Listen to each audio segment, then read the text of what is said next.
Magandang araw po sa inyong lahat. Bago ko ipagpatuloy ang aking paliwanag, nais ko munang magpasalamat sa inyo. Maraming salamat sa inyong bukas na isipan, sa inyong pasensya, at sa pagtanggap ninyo sa mga impormasyong aking ibinabahagi. Alam kong hindi madali ang mga paksang ito. Mabibigat at mahirap tanggapin.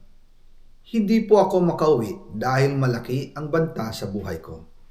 Ngayon naman ay meron kaming natanggap na balita. Papalabasin ng administrasyon na ako ay isang terorista sa loob at labas ng Pilipinas. Para mailibing ako kasama ang katotohanan kahit saan man ako pumunta. Pero mahalagang malaman ng taong bayan ang katotohanan. Muli, taos-puso akong nagpapasalamat sa inyong pakikinig. Una po sa lahat, sinasabi ng ICI at ni Henry Alcantara na 21 billion pesos daw ang napunta sa akin. Hindi po totoo yun. Wala akong natanggap na ganyang halaga. Ang totoo, mula 2022 hanggang 2025, ang kabuuang pera na dumaan sa akin para ibigay kay Pangulong Bongbong Marcos at kay dating Speaker Martin Romualdez ay umabot sa 56 billion pesos at hiwalay pa dyan ang 100 billion pesos insertion ng Pangulo sa 2025 budget. Pati na rin ang 97 billion pesos flood control insertion na inilagay sa NEP ng 2026 national budget. Balikan natin kung paano ito nagsimula. Noong 2022, kakaupo ko pa lang bilang chairman ng House Committee on Appropriations, sinabi na agad sa akin ni Speaker Romualdez na kailangan ko makapag-deliver ng 2 billion pesos kada buwan. Makalipas ang ilang araw, tumawag sa akin si Yusek Bernardo. Sabi niya, kailangan ng tulong ng Bulacan sa problema nila sa baha. Pinapunta niya sa opisina ko sa Kongreso si DPWH District Engineer Henry Alcantara. Sa naging meeting namin ni Alcantara, siya mismo ang nag-offer kung paano ang hatian sa mga proyekto ng DPWH. 22% para kay Speaker Romualdez, 2% para kay Yusek Bernardo at 1% para sa kanya. Doon po nagsimula ang tinatawag nilang deliveries. Ang sistema po ay ganito.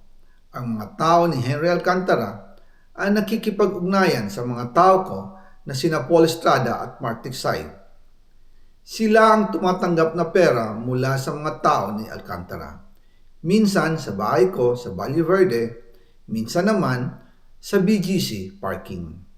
Pagkatapos nilang makuha ang pera, sila Mark at Paul naman ang nag-aayos o nakikipag-coordinate sa tauhan ni Speaker Martin Romualdez na si Jocelyn Sereno para sa pagdi-deliver ng male-maletang pera patungo sa bahay ni Speaker. Una, sa North Forbes Park sa McKinley Drive at nang lumipat siya sa number 14 Nara Street, South Forbes Park. Gusto ko pong linawin, hindi ako nakikialam sa mismong proseso ng paghatid. Dumaan lang po sa akin ang pera na agad dinideliver kay Speaker Romualdez. Ako lang po ang nagko-confirm sa text kay Speaker kapag nadala na ang pera sa bahay niya. At lahat ng ito, mula sa unang utos noong 2022 hanggang sa huling delivery noong 2025. Umabot sa mahigit 55 billion pesos plus ang naihatid sa bahay ni dating Speaker Martin Romualdez. Madalas hindi nabubuo ang hinihinging 2 billion pesos bawat buwan ni Speaker, kaya iyan ang final total. Ang sinabi mismo ni Speaker Martin sa akin na hati sila ni Pangulong Marcos sa perang yon. Ang listahan ng mga deliveries na ito, kung kailan, magkano, at saan dinala, ilalabas ko po kasabay ng video na ito. Noong November 2024, habang nasa proseso kami ng pagtatalakay ng budget, nakipag-meeting sa amin ni Speaker Martin si Yusek Jojo Cadiz. Sabi niya, masama raw ang loob ni Pangulong Marcos, wala raw siyang natatanggap na remittance. At dahil laging napapagalitan si Speaker Martin ang Pangulo mula Setyembre hanggang November, inutusan niya ako na mag-deliver ng 1 billion pesos para kay BBM. Ayon pa kay Yusek Jojo, nang ipaalam niya ito sa Pangulo, ang utos sa kanya ng Pangulo ay mag-ingat at siguraduhin si Yusek Jojo lang ang maghahatid. Ang instruction po sa akin ni dating Speaker Martin Romualdez ay dalhin sa number 30 Tamarin Street, South Forbes Park at ibigay kay Yusek Jojo Cadiz dahil ito raw ang drop-off point na malapit sa bahay ng Pangulo. Sinabi rin po sa akin ni Speaker Martin Romualdez na si PBBM ang nag-utos sa kanya na bilhin ang bahay sa number 30 Tamarin Street para gamitin bilang bagsakan at imbakan ng pera mula sa mga SOP, collection at deliveries na para sa Pangulo. Noong December 2, 2024, personal kong i-deliver ang 200 million kay Yusek Jojo Cadiz sa number 30 Tamarin Street, South Forbes Park. Ayon sa kanya, dadalhin daw niya ito sa bahay ng Pangulo sa number 41 Nara Street, South Forbes Park. Kasunod nito, noong December 5, 2024, muli akong nag-deliver ng 800 million sa parehong address at Yusek Jojo Cadiz pa rin ang tumanggap. Sabi niya, iyon naman ay dadalhin sa bagong bahay ng Pangulo sa South Forbes Park. Sa kabuuan, 1 billion pesos ang personal kong naihatid. Ako mismo ang nagbigay ng pera, kasama ang aking driver at mga tauhan.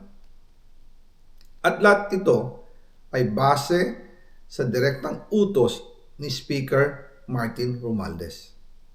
At dyan po nabuo ang kabuuang halagang 56 billion na ipinadala mula 2022 hanggang 2025. Pero kahit na i-deliver na ang 1 billion pesos para kay Pangulong Marcos at kahit na naisama na rin sa 2025 budget ang 100 billion pesos insertion sa pamamagitan ng BICAM Committee, hinihinging 2 billion pesos bawat buwan ni Speaker, kaya iyan ang final total.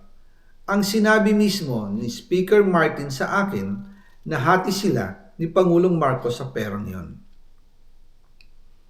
Ang listahan ng mga